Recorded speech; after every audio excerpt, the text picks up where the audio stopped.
जय जय राजाधिराज। ओम साईं राम। साईं बाबा के संबंध में, साईं बाबा के जन्म के संबंध में कोई एक मत नहीं है। कुछ विद्वानों का मत है कि साईं बाबा का जन्म 1835 के आसपास हुआ था।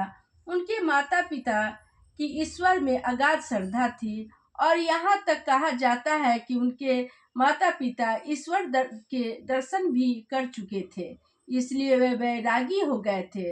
यह माना जाता है कि साईं बाबा का पालन पोषण एक मुस्लिम फकीर दंपति ने किया और जब वे 4 वर्ष के हुए तो फकीर दंपति ने उन्हें सेलू के सुविख्यात संत बैकुसा को सौंप दिया। संत बैकुसा ने ही इस बालक का पालन पोषण करते हुए आध्यात्मिक ज्ञान भी दिया। जब उनकी आयु 12 वर्ष थी तो वे सभी शास्त्रों के ज्ञाता बन चुके थे। संत बैकुसा को साईं बाबा से बचपन से ही बहुत प्यार था। संत बैकुसा ने साईं बाबा को किसी भी चीज की कोई कमी महसूस नहीं होने दी। उन्होंने साईं बाबा को माता पिता और गुरु तीनों का संपूर्ण प्यार दिया। संत बैकुसा महाराज साईं बाबा से अधिक लगाव रखते थे।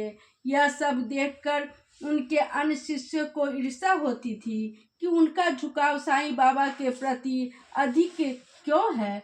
संत बैकुसा महाराज अपने अन्य शिष्यों की अपेक्षा साईं बाबा को अधिक योग मानते थे और उन्हें अपना सब कुछ देना चाहते थे। अतः जब यह बात उनके अन्य शिष्य तक पहुंची तो वे साईं बाबा के प्राण लेने को उतारू हो गए और योजनाएं बनाने लगे। संत बैकुसा महाराज को जब इस बात का पता चला तो वे बहुत दुखी हुए, इसलिए एक रात उन्होंने साईं बाबा के साथ आश्रम छोड़ दिया और दूर कहीं घने जंगल की ओर निकल गए।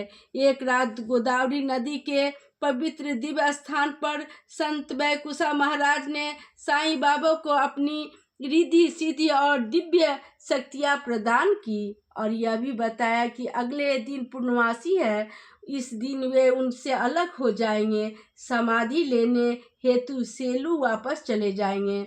साईं बाबा को यह बात सुनकर बहुत दुख हुआ कि बैकुसा महाराज उन्हें अकेले छोड़कर फिर से वापस सेलू चले जाएंगे, लेकिन वे भी क्या करते। गुरु का आदेश था, उसे मानने के अलावा उनके पास कोई और रास्ता भी न थी। अतः साईं बाबा को गुरु की आज्ञा का पालन करना पड़ा।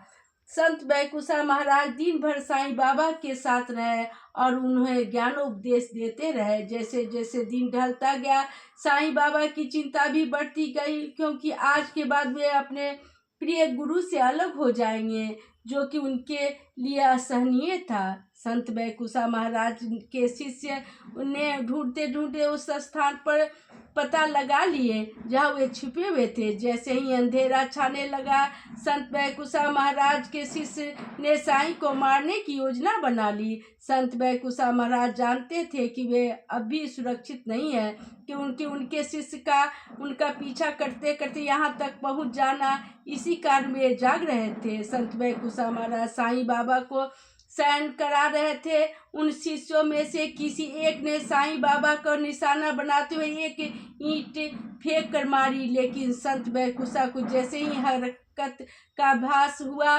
उन्होंने अपना सिर उस ईंट की ओर कर दिया। जैसे ही ईंट उनके सिर से टकराया उनके सिर से खून का फव्वारा फूट पड़ा। संत बैकुसा की कराहट सुनकर साईं बाबा की आँख खुल गई और जब उन्होंने संत बैकुसा को खून से लथपथ देखा तो वे हैरान रह गए।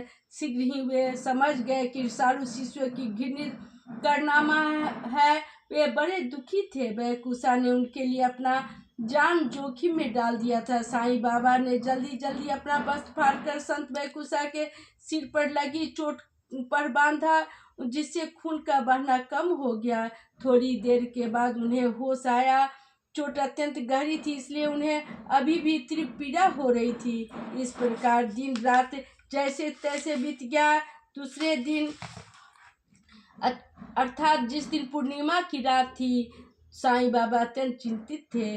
जब संत बैकुसा ने उन्हें चिंतित मुद्रा में देखा तो उन्होंने साईं बाबा से कहा, बेटा मुझे तो एक न एक दिन तुम्हें छोड़कर जाना ही है, इसलिए दुखी होने का कोई औचित्य नहीं है। तुम्हें ही उन संत सत उपदेशों का मुखरित करना है जो मेरे माध्यम से ईश्वर ने तुम्हें दिया है। ओम साईं राम, ओम साईं राम। इस प्रकार साईं बाबा की कहानी पूर्ण हुई।